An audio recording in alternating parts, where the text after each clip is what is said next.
Hi, this is Greg Forzani with another Don't Miss the Point of Business video. Whenever I get new clients and they're experiencing financial stress, it means they're making no profit or they're not making enough profit, which the number one thing we do, or the number one thing you need to do, is build predictable profit. Not just profit, but predictable profit. And there's really 3 stages you go through to do that. The first stage, you got to build what most people would call a budget. We use the word profit plan. And why? Because I think the word's obvious. You're building a plan to make a profit. It's not just a budget, because a budget could be a not profitable plan. So we got to build a profit plan, so a budget that's profitable. And you got to do it in detail, and you got to do it by month, and you got to forecast it out for, at least a year, but 2 years, 3 years.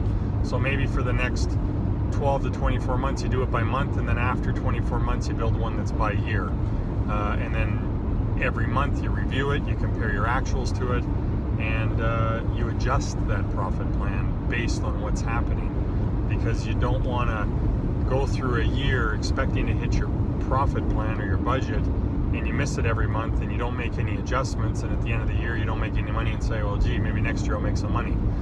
So step 2, you have to work on cash flow, and there's really 2 components to that. The first component to working on cash flow is looking at your accounts payable and your accounts receivable. And what that really means is your accounts receivable is your revenue, and your accounts payable is your cost of goods and your expenses. All of those are on your profit and loss statement, your P&L.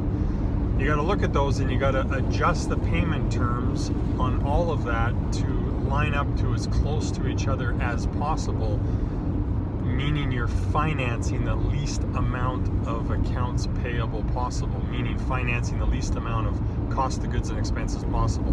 Have your receivables line up with it, your revenue. Second part of cash flow, and this is probably the single biggest one that most companies overlook and don't do and don't understand.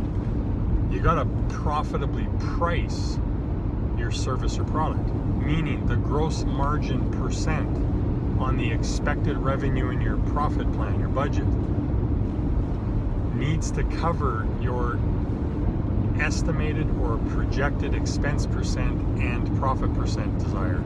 So if your expenses are going to be 30% of your revenue for the year, and that's based on your budget, and you think it's realistic, and you want to make 10% profit, then your gross margin has to be 40%. So you need to price your products, buy your products, price your services, so that after discounts and markdowns, you equal or net 40% gross margin to cover those expenses and profit.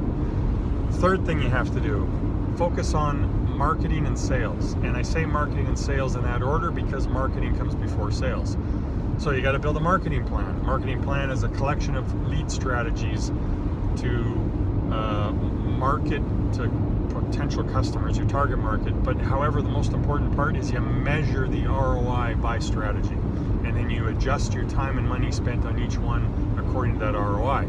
Second part of marketing and sales is you got to build a sales process.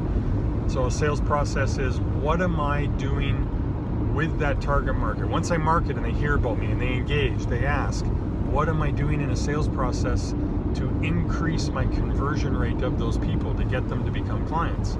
Have deliberate steps in place and follow those steps. And then the third piece is a raving fan process.